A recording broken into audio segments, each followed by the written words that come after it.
Morning, everybody. First, I'd like to say thanks very much for making the effort to come in this morning with the inclement weather, as Matt says, and thanks again to Patter for that very informative conversation. What I'll do is just get Fee. Okay. A little bit about myself, first of all. I'm Security GRC Principal for eircom. I've over 21 years' experience in all areas of information security, qualified hacker, business management system expert. I've worked with a lot of law enforcement and government bodies, from the Secret Service, the FBI, the National Counterterrorism Security Office, so bring a lot of different blended experience and skills to the role here, and I act as an advisor for all of eircom's clients. So, just...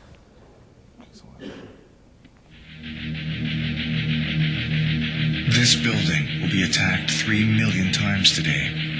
Who's going to protect it? Meet Staff Sergeant Lee Jones, Air Force Cyber Command, a member of America's only Cyber Command, protecting us from millions of cyber threats every day.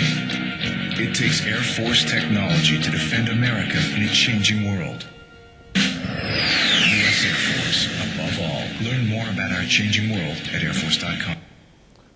So this is it, this is real. This is actually a recruitment ad on American TV to recruit hackers, security experts and so on to work in different divisions of the American government. What you'll find is that this has been taken very seriously from the UK, from the States and so on, touching on points that Patter made in relation to these areas. It's a government issue, but it's also a private sector as well as being a government issue and those sort of things. If you see how Barack Obama treats this issue at the moment, he's referred to it as a national infrastructure. The digital infrastructure is a national asset of the United States, and therefore it needs to be protected. In May, he set up the Cyber Command Unit, headed up by a 4-star general. So this stuff is taken absolutely deadly serious. There's budgets in the hundreds of billions being set up for this. The Economist refers to this as the 5th domain. So there's land, sea, air, space, and now cyberspace.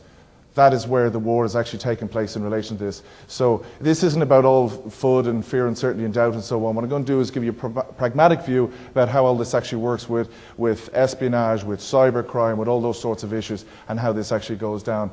If you look closer to home, if you look what's happening in the UK have a slightly disjointed effort, but they've put together, but yet they budgets in the 650 million at the moment for cyber war to deal with some of the issues that they're already experiencing. And as Patter mentioned, the head of the Secret Service there wrote to the top 300 companies and said, listen, you just have to assume that you have been compromised. Now, what's being compromised? What does that mean? That means that someone has probably stolen your intellectual property right. So someone has stolen your data, your clients, whatever it happens to be. And there's lots and lots of cases of this that go on over the time. So if we look at this, Air Force, the Army, the Navy, the Coast Guard are the only people in the States that don't have a cyber unit that's actually dealing with this side of things, with budget, with responsibility, with 4-star generals and so on behind it. In the UK, they're even running a cyber security challenge, which is between industry and the government, looking for hackers to test against things, to recruit these people, to prove what sort of vulnerabilities are out there and build up this side of stuff. But again, everybody's learning on the job. Everybody's learning how this is actually done. So in the States, for example, you'll find that they have an effort put together where it's about protecting the government infrastructure and the national infrastructure, but yet they've left the private sector out of it. But now that's starting to blend in, where you get people like Google are now working with the NSA, because after Google was hacked in China, they went back home and they went to the NSA and they said, look, we need to work with you to protect ourselves. As Patter says, we don't know whether it's another government is doing this or whether it's another commercial enterprise is actually causing these issues. So now if we look at what is cybercrime, well, cybercrime essentially is any crime that involves the internet or a computer in relation to any legislation that we may excuse me, a lot of coffee there this morning, so I'm drying up here. So any crime that involves a computer or the internet. So now we look at, again, what is critical national infrastructure. So I just want to get some of these basics out of the way so we can get into the meat of the subject. There's different variations of this. This is an American variation of what is a critical national infrastructure. Pretty much it's anything we rely on to get on with our daily lives. I think that's probably the easiest way of putting it. So whether that's fuel, whether that's cash, anything that keeps society ticking over and keeping going. So we're all part of that. We all, whether we're not a bank, but we may service a bank or provide services to a bank, whether we're not an electricity supplier company or a utility, but we may work with them or provide services to them, so we may find ourselves on that chain of being a threat and so on like that. So within Ireland and the landscape here, these are the sort of characters we're talking about. These are the sort of entities that make up our critical national infrastructure. No, it's good to see most of them are actually here today, which is great turnout on that side of things. So, if we get into it, is it real? Okay, and I know there's a lot of skepticism around this sort of subject because people go, oh, cyber war, that's the stuff of movies, that's the Hollywood stuff, you know, people hacking in, it's only stuff about Estonia and China, it all seems all very far away. This stuff is actually real. There's a comment from Ian Loban, the director of GCHQ, which is essentially the government department of the UK that controls all telecommunications.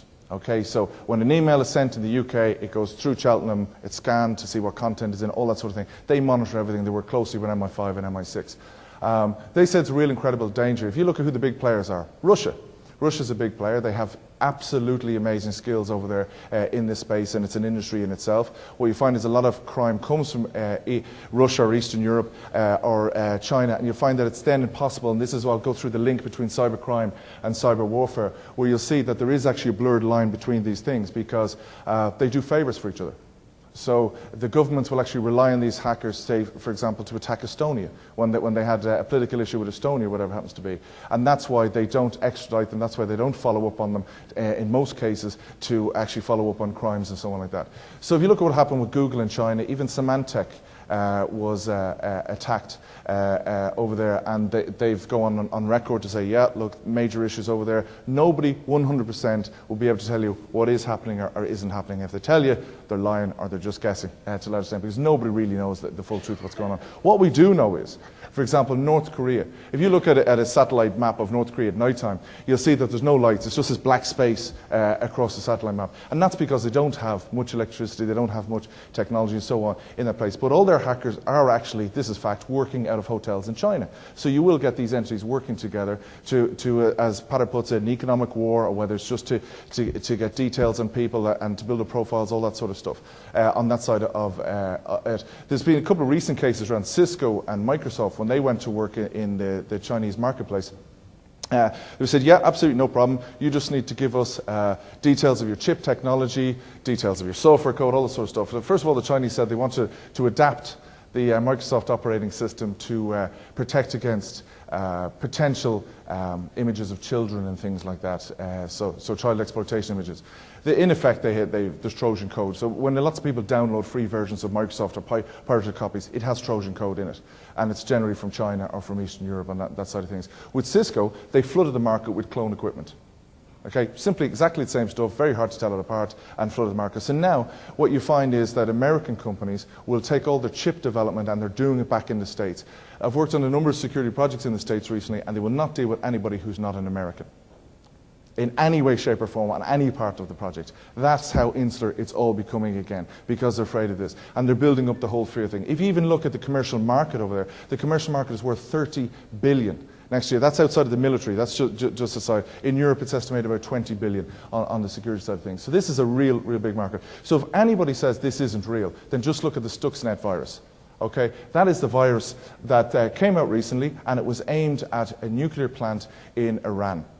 And what it did was, it was actually able to reprogram the chip and make the system itself damage itself or blow up or fail in that way, shape or form. Only a week ago, the code for this has been sold on the black market, and it can be now aimed at anything. If you look at the original version of it, this is a map of where it actually attacked, and the darker colours where it went. So it absolutely went for Iran, it went for Indonesia, that sort of area, and then it went out beyond that. But now this is wholesale stuff. You can buy the code, you can use it. So if you're a foreign power and you want to reprogram any sort of SCADA system, any control system within an electricity plant or a nuclear plant or anything, theoretically, it's all up to you, but that virus is available now on the black market. So if we look at the proliferation of that one, to say that there isn't cyber war or it's not politically motivated, when you see that that virus just attacked pretty much one country or one region, it has been probably most likely put together by a government that doesn't like Iran. And this sort of stuff happens all the time. So I'll give you an example here. Just another short video if I can. Yeah. Of all the critical components of the U.S. infrastructure, the power grid is one of the most vulnerable to cyber attack.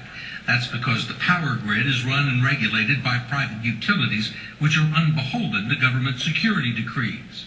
I'll walk through the steps an attacker might take.